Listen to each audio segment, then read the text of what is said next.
I dropped my kids off this morning for their last day of school for the year. And I was terrified dropping them off, as I've been sitting terrified, upset, concerned, sad, angry since yesterday. Because I was terrified that I was never going to see them again. They weren't shipping off to war. They weren't going on some dangerous expedition to explore uncharted waters or lands. No, they were going to elementary school. But here in the United States, thanks mostly to Republicans, let's be honest, we now have to fear for our children's lives when we drop them off at school. We don't know if, like those parents in Texas yesterday, if we're going to make it through the day without getting the worst phone call we're ever going to get in our entire lives, telling us that our family is no longer whole and never will be ever again. Out of the blue, those phone calls happened yesterday for those parents. Their lives are forever changed for the worse. And the reason this happened is not because a mentally ill, somebody with a foreign name, it's not because somebody like that just up and decided to act on their mental illness. No. This happened because of the easy access we have to guns here in the United States. That shooter yesterday bought the guns that he used to kill 19 children and 3 teachers. So far, people are still dying in the hospital, by the way. Bought them with the money he got for his 18th birthday. That's what he decided to spend his money on.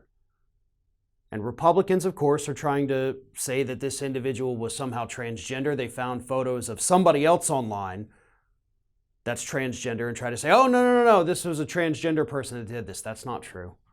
They're trying to say he's an illegal alien. Nope, he was born in North Dakota, lived in Texas. He has a foreign name, yeah, but he was an American citizen. Purchased these weapons legally because that's allowed. And that's what happened. They're trying to blame it on mental illness. They're trying to blame it on the lack of police in schools. They're trying to say that if we just gave every teacher a gun, these things wouldn't happen. They're doing everything they can to not address the real issue. And the real issue is the easy access to firearms here in the United States. Because if they were actually concerned about the mental health crisis here in the United States, they would do something about that. But they refuse to. They've had the chances. They've voted no. So they don't actually care about that. They don't actually care about police officers. You know, they're the back the blue crowd. They've got the little stickers on their car. They don't actually care. These are the people that call themselves pro-life. But there's nothing pro-life about today's Republican Party. All they are is anti-choice, anti-women. When it comes to actually preserving life, something that is well within our ability to do, to protect our children while they're in elementary school, they fold every time. They won't do it. Because that NRA money is apparently too sweet, right? Now, I hope it's worth it too, because it cost you your soul. It cost you your humanity. There is nothing pro-life about today's Republican Party. There's nothing compassionate about conservatism. Remember that little gem they used to, compassionate conservatism? You're friggin' monsters.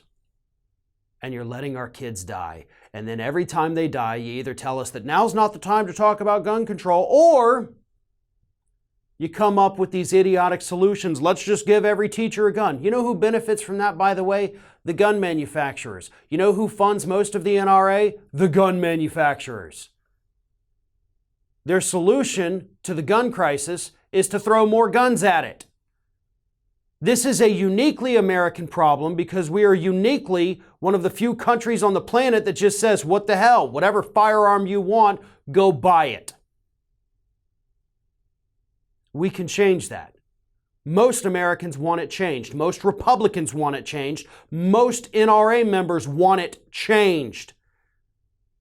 The public is damn near unanimous about this issue. It's the Republicans in power at the state level and the federal level that continue to allow these massacres to happen.